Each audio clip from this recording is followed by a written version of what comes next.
Now, this is what we want to make sure when we're traveling. We're always talking about power. Everyone loves it. We're off grid. How much power do you have and how do you manage your power? So let me know if I can always tell if I've got power just by pushing this button. It's going to make noise. So there's 12-volt power running the pump for the brakes. If it doesn't make noise there, there's possibly no power or no brakes in the van. So let's go and find out where the power is and how we reset or reconnect to power if we're out in the bush. So number one here is at the front. I'm gonna open up my cupboard here. Lots of pressure, big gas struts, and I've got a 48-volt battery. Let's check if we've got any power. Number one, I can actually push my battery, and I haven't plugged it in for a day and a half, and I've got 67% of power. I very easily, going on this one, will drop that down 20 to 25% per night. We've got a lot of electrics. We've used the induction, ran the heater, had the fan running, fridge is on the whole time, and I've drank all the beer. So there doesn't seem to be keeping enough. I gotta keep my fridge full. That's gonna run my fridge more efficiently. 67%. If I don't see a number there, or there's no power, we're gonna check inside. But number one, I can actually hold that button down, turn the battery off, hold the button down, turn the battery back on. It's a great way to first check if I need to reset my power. So my number two on checking power. Now please remember, we're always gonna be looking inside at the screen first, but let's do the number two, checking power out here. I've got lockable cupboards at the back. We call this the boot. I've got a 12-volt light in the roof. Again, if that doesn't turn on, that's an indication I don't have power in here. But what we're looking for is this side. New or old, every Kimberley Caravan's gonna have a fuse box, and that's probably something that I'm gonna look at. In my 48-volt, it's a great one where it actually shows me all the circuits that are live, and I can tell that these circuits are not turned on because there's no LED light running. So it's gonna be like water pump, bench light, a couple of circuits there that are not on, but that's a great way. Check your fuses. If only one light, only the bed, only the heater might be out, and there's instructions here of what those fuses are. There's a set of circuit breakers here, so all of a sudden my kettle's not working, my aircon's not working, my battery charger's not charging. Let's check these guys here. Those are my 240 circuits, aircon, microwave, induction, cooktop. One of those might have tripped. The whole unit's not working. Now right here is my circuit breaker. That's my big EcoFlow surge protector power, as well as my mains when I plug in. This is what we're checking here.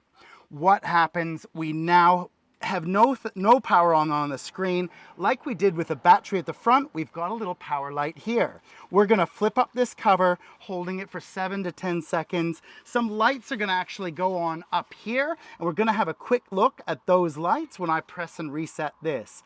That is my power button there. You can see it's pulsing. It is awake, it's breathing. All my power is good. There is a button here. The other two that we would have pointed out right up here, right at the tip of my fingers, is two reset buttons. There's gonna be an AC and a DC reset. Now I can't see them, so what do? Luckily I'm all set up, so I'm gonna take my drawer, pull this drawer out, and we're gonna look at those two buttons. So I've now moved my drawer, my clothing drawer from inside out, and I've got these two buttons here. They're right on the ridge of this guy, 48-volt EcoFlow, an AC and DC switch. By holding them down, they're gonna actually reset, say, the AC circuit. Maybe my inverter is not kicking on, my switches are constantly just switching off. Give them a reset. It's a great way to do it. DC, maybe I haven't been able to connect to the app. Maybe something is stuck on or off. Just by resetting there, it debugs and freshens it all up. And where that is my number two, what I'd be checking to reset power in the EcoFlow. We're into the power hub. We've done some videos here before, like I saw my 67% on my battery. There's probably a more in-depth version, but let's start with the basics right now. The basics are that my battery is here and I've got input and an output on my gauges. I can see that both the blue are on. So this one is my AC, and that is my induction cooktop. That's my microwave and my aircon. 72 watts we're using right now. Let's just see when I turn that off. It's basically my inverter. I've dropped 28, 30 watts out of the system just by dropping the AC off when I'm bush camping. I'd like to use a PowerPoint. I'd like to plug in the kettle. I'm going to turn that on. That is going to click on. The microwave sings me a song and we're ready to go. That's my AC on. This is the best way to turn these main switches on and off. So I don't need AC on when I'm just bush camping. I don't need it on if I'm not using a PowerPoint or a cooktop. But what I am going to do is touch into this screen. I've got my AC, as you can see, is off. I've highlighted blue on my DC, and my DC, or my 12-volt power, is always going to be on. Please make sure that's on, so that gives us power to the brakes and power to my fridge. So there we go. That was us on our fridge is on, DC is on. That's how we should always travel. Would I turn that off for storage? Maybe, but most of the time I always want to have that on, so I always have brakes. DC number 1. I'd like to turn on some lights here. Now I'm going to touch this one here, my canopy lights. We've lit it all up. Look at that. That is a great way to do it. They have their own main switches that we can use, the switch in the roof, and we can do that also from the app, and we can do that with an app on the phone.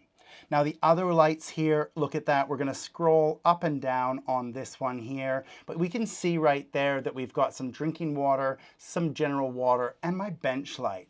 So definitely my ultimate camping light, lights in all my cupboards. Those 3 top switches are only going to activate through the screen or through my app for the EcoFlow. Everything else I can see, no switches. I can see a hot water run, the bench run, the outside cupboards run, things like that. I'm just interested to see how much my kettle uses. I can go over here to AC. I can see what each circuit uses, and let's just wake up AC. That's my inverter. Maybe I want to use the aircon for 2 to 3 hours. Maybe I want, you can see it's jumped up there on power. Maybe I want to use my cooktop or anything like that. All of this on my AC or DC. If these switches are not happy and they're not working inside here, just go back to my main screen and turn my switches on and off from the main screen. Now this is the advanced version. On our input, every screen, we can see that we've got alternator, solar, portable solar, and 240. If it's not charging, come and check that they're on. And if we're not happy that we're getting enough charge, we'll go into settings there and we can turn our alternator power or our AC power up and down. Now that's probably the biggest one here, is that we have an AC power. Now this guy here, we are pumping in the power 2,000, 3,000 watts. So we're taking our 5,000 watt battery and putting in 2,000 to 3,000 watts per hour. Great at a caravan park, but sometimes it might trip a circuit. We're going to then turn this guy down. It's now gone to 10 amps. We're turning this one down. Now 10 amps is going to be fine. It's going to be under 2,000 watts, and something like that is what we're going to charge when we're not sure if the circuit at the campground, the circuit at home, the 10 amp plug the adapter is as strong as we want. So 10 amps is a great way for normal charging. 15 amps when we've got a good source and we need to charge in a hurry. So we'll save that there. Let's do 10 and 10, and we can see 10 and 10 on there, right up to 10, and we'll save that. That's going to be my default 10 amps on my EcoFlow. My alternator, 50, 70 amps, all depends on the power you have, and it's going to charge while idling. So if I'm low on power, I've plugged my car in, let it idle as I'm just doing my pack up. Great way to get extra power when we're out in the bush. Now that was our little menu button on our input of how we charge. Advanced settings here is our system has a green bar, tells us what's going on. Touch our system here and we get the rainbow screen. Now I do like the rainbow screen. It's going to show me my battery. An advanced tip here, it's a 48 volt battery system, and on this it's showing 50 something volts. So 51, 52 volts is very full, 50 volts is great. At 48 volts, that's when it's turning off. So just remember, there's a lot of voltage. Even though it just says 1 day, 10 hours that I have left, I've run this right down to 15 minutes and I still have hours and hours of power. So there's a lot in there, even when we're getting low. Now this one has been in storage, so we've set advanced settings. We have set our power in our Rainbow, 30%, it's gonna turn off. So when I'm in storage, I forgot to plug it in, something happened, 30%, it kicks off. I come along and press my power button, get the power going again, get some power from my car or 240, and we'll get it going again. That's my storage power, and quite often it'll just turn on when I plug it back into the car.